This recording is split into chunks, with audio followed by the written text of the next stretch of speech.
কোথায় দিয়েছ? মারো, বাঁ দিকে মারো। এই যে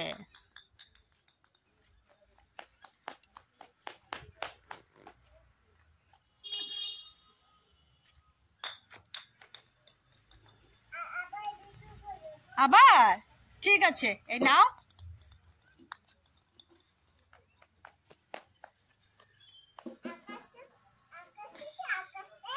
আকাশে আকাশে কি আছে? প্লেন আসছে? প্লেন আসছে নাকি দেখি তো। না, কোথাও তো প্লেন দেখা যাচ্ছে না।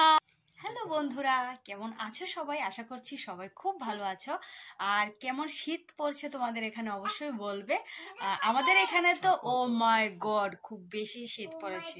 ও মাই গড, দেখো আমার অংশ বলছে। আর এদিকে দেখো অংশকে, দেখো দেখো দেখো অংশকে, দেখো সবাই অংশ কি করছে দেখো। এই দেখেছো অংশ এখন কি খাচ্ছে বলো? অংশ এখন জুস খাচ্ছে। অংশের বাবা অংশকে জুস খাইয়ে দিচ্ছে। তো দেখো আমি ভিডিও করছি এই জন্য আমাকে কত কথা বলছে। আচ্ছা যাই হোক, তো আজকের দিনে তোমরা কি করো? আমরা তো আজকে ছোটবেলার কথা বলছি। ছোটবেলায় আমরা তো আগে অনেক পিকনিক করতাম। আজকে মানে কি বলবো, হ্যাঁ আজকের পিকনিকটা কেমন ছিল জানো? আমার চুল এখনো শুকায়নি। যাই হোক, যেটা বলছিলাম, আজকের পিকনিকটা কেমন হতো বলো? যাদের গ্রামের বাড়ি আছে তোমরা অবশ্যই জানবে। আমার যেহেতু গ্রামের বাড়ি, আমি সেই গল্পটাই করি। আগে আমরা ক্ষেতের থেকে, ধানের ক্ষেত থেকে কি করতাম, ওই যে ধান কাটার পরে যে, তো আমরা কি করতাম, ক্ষেতের থেকে ধান কাটার পরে যে বাকি অংশটা থাকে ওইটা। তো যেটা বলছিলাম, আসলে অনেক দুষ্টামি করছি, তো এই জন্য আমার একটু মানে ভিডিওটা করতে একটি প্রবলেম হচ্ছে। যাই হোক, তো আমরা ধান ক্ষেত থেকে সেই ধান কাটার পরে যে বাকি অংশটা থাকে ওই অংশটা সবাই মিলে কেটে কেটে নিয়ে এসে তারপর একটা ঘর বানাতাম। তো তারপর এই ঘরের মধ্যেই কিন্তু আমরা আমাদের রান্নাবান্না সব কিছু হতো। তারপরে বক্স লাগানো হতো, গান হতো, নাচ হতো। মানে আমাদের পাড়ার মধ্যে না সবাই মানে মোটামুটি এক সমান বলতে পারো, ছেলে মেয়ে একদম বলে না জাতি ধর্ম বর্ণ নির্বিশেষে এরকম। মেয়েরা মেয়েরা করবো শুধু এরকম না কথা, ছেলে মেয়ে সবাই আছে। আর আমাদের পাড়াতে অনেক ছেলে মেয়ে আমরা ছিলাম একই বয়সে, ধরো 2-1 বছরের ব্যবধানের এরকম আমরা অনেকেই ছিলাম। তারপর এই দিনের পিকনিকের একটা মজা কি জানো তো? এদিন না কিনে আনার চেয়েও বেশি ঘর থেকে আনা হতো। ধরো আমার ঘর থেকে টাকা তো একটা আছেই একটা, কারণ কেন মাংসটা কিনে আনতে হবে। হ্যাঁ, তারপর আবার কখনো কখনো মাছও হয়ে যেত। তারপরে আর মাছটা কোথা থেকে হতো? মাছটা হতো, আমাদের তো পুকুর আছে, আমাদের পাড়া সবারই পুকুর আছে। তো সেখান থেকে আমরা যখন আবদার করতাম, বাবু কাকু ওদের কাছে যখন আবদার করতাম যে আমাদের মাছ লাগবে, তো ওনারাও আমাদের মাছ ধরে দিত। একদম জাল ফেলেই মাছ ধরে দিত, আমাদের মাছও হতো। আর মাংসটা শুধু বাজার থেকে কিনে নিয়ে যেত।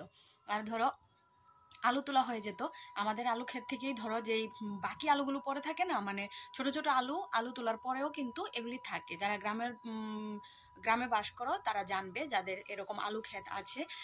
তো ওইখান থেকে কিন্তু আমরা গিয়ে সবাই মিলে গিয়ে টুকটুক টুকটুক করে যে ছোট ছোট আলুগুলি পরে থাকতো ওইগুলি আমরা তুলে আনতাম।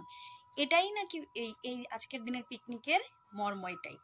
তো তারপরে আলু নিয়ে আসতাম। তারপরে পাড়ার মধ্যে আমাদের বেগুন, যাদের বাড়িতে ধরো আমাদের ক্ষেত থেকে আমরা আলু নিয়ে আসলাম, আরেকজনের ক্ষেতে বেগুন লাগিয়েছে, ওদের গাছ থেকে কিছু বেগুন নিয়ে আসলাম। হ্যাঁ, তারপরে চাল যার যার ঘর থেকে নিয়ে আসলাম। তারপরে তেল সবার ঘর থেকে একটু একটু করে নিয়ে আসলাম। এরকম ভাবে আমাদের হয়ে যেত। তারপর মশলাপাতি, হলুদ বলো, মরিচ বলো, হ্যাঁ কাঁচা লঙ্কা, শুকনো লঙ্কা, যাই লাগে। তারপর ডাল, এরকম ভাবে সবার ঘর থেকেই এরকম ভাবে আনা হতো। আর আমাদের হেল্প কে করতো বলো? আমাদের মা, তারপরে কাকিমণি, জেঠিমণি, ওনারা কিন্তু আমাদের রান্নাটা করে দিত। হ্যাঁ, কাকু থাকতো, জেঠু থাকতো, এরকম সবাই মিলে থেকে তারপর আমাদের এই আজকের পিকনিকটা মানে পৌষ সংক্রান্তির যে পিকনিকটা হয় আর কি। তারপর কি হতো, সন্ধ্যার সময় একটা আবার টিফিন হতো। সেটা চানাচুর মুড়ি মাখা হতো, বা বলো বাজার থেকে চপ নিয়ে যেত, এরকম হতো। মানে টিফিন মাস্ট, টিফিন লাগবেই, কারণ টিফিন খাওয়ার পরে আমরা একটু নাচানাচি করতাম। ওইদিকে মা কাকিমণি তারা রান্না করে দিত আমাদের। তারপরে রান্নাটা শেষ হওয়ার পরে, নাচানাচি শেষ হওয়ার পরে আমরা কি করতাম, তারপর সবাই মিলে ভাত খেয়ে নিতাম। অনেক মজা হতো, অনেক মজা। আর আমার অংশের আজকের বিকালটা দেখেছো তো, আজকের দিনে দাঁড়িয়ে ভাবো সামনে কি হবে আমি জানি না। আমার অংশ কিভাবে একা একা এভাবে থাকবে, আমার নিজেরই ভালো লাগে না বলো। আমাদের ছোটবেলাটা যে কি ছিল, কত দুষ্টু ছিলাম আমি এখন বলি অংশ দুষ্টু অংশ দুষ্টু, আসলে আমিও দুষ্টু ছিলাম, আমি খুবই বেশি দুষ্টু ছিলাম। যাই হোক, আমি নিজে বলছি আমার নিজের এখন আমার ছোটবেলাটা মনে পড়ছে আর হাসি উঠছে আমার। এত খেলা খেলতাম, কত মার খেয়েছি না মার কাছে, আর বলে লাভ নেই। এগুলি আছে পরে বলবো। আজকের পিকনিকের কথাটা বলি। তারপরে রান্নাবান্না শেষ হওয়ার পরে তাড়াতাড়ি খাওয়া দাওয়া হয়ে যেত। হ্যাঁ, তারপরে আবার আর একটু নেচে নিতাম, তারপরে যার যেমন ঘুম আসতো, ঘুম আসবেই এটা, আমি যে কত ঘুমাতাম আগে, আর আমার এখন চোখের ঘুম সব চলে গেল। সেই 2020 থেকে আমার ঘুম পুরোপুরি চলে গেছে, আমার জীবন থেকে ঘুম উড়ে গেল, ঠিক আছে। আর এর আগে অবধি আমি প্রচন্ড ভাবে ঘুমিয়েছি, আমি যেখানেই যাই না কেন আমার ঘুমের গল্পটা তোমরা শুধু শুনতে পাবে।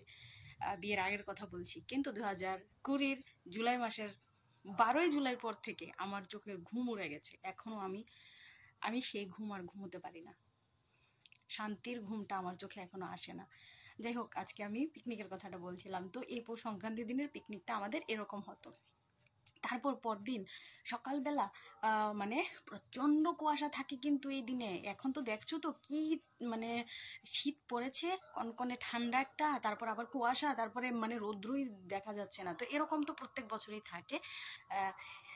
আমরা ভোরবেলা ঘুম থেকে উঠিয়ে দিত মা, বলতো কি সূর্য ওঠার আগে নাকি আমাদের উঠতে হয়। তো এই জন্য মা বলতো আগে উঠে স্নান করে আয়, তারপর আবার চুলার কাছে এসে বসবি, খোলা পিঠা খাবি, তারপর আবার শরীর গরম হয়ে যাবে, তারপর আবার গিয়ে তারপর ঘুমিয়ে যাবি। হ্যাঁ, এই জিনিসটা করতো আর কি। তাও সকাল সকাল ঘুম থেকে উঠে যেতাম। উঠে গরম জলের তখন এত দরকারও পড়তো না, সবাই মিলে যখন স্নান করতে যেতাম না আমাদের পুকুরে, উফ, তোমাদেরকে বললে হয়তো বা তোমরা বলবে আমি কি বলছি, কিন্তু যারা গ্রামের বাড়িতে থাকো তারা অবশ্যই এই জিনিসটা বুঝতে পারবে।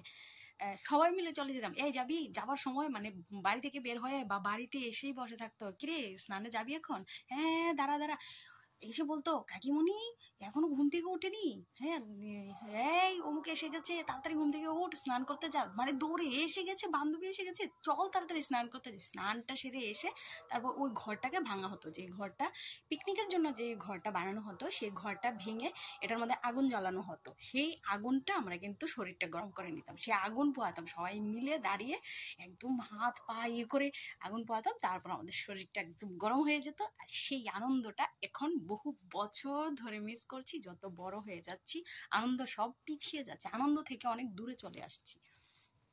যাই হোক, এখনকার দিনের বাচ্চারা একদম পুরা বলতে গেলে মোবাইল মোবাইল মোবাইল হয়ে যাচ্ছে, ডিজিটাল ডিজিটাল ইন্ডিয়া হয়ে গেল, ডিজিটাল বাচ্চাও হয়ে গেল এখন।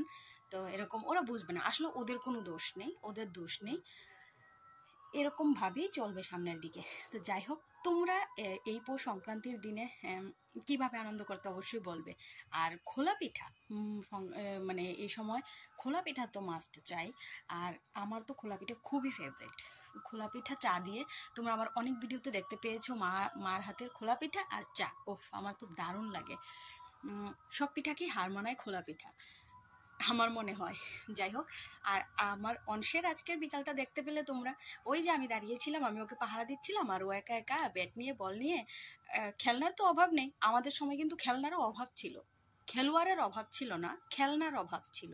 আর এখন খেলনার অভাব থাকে না বাচ্চাদের, খেলোয়াড়ের অভাব থাকে, একটা বন্ধু নেই, কিচ্ছু নেই। তো এরকম আর কি। যাই হোক,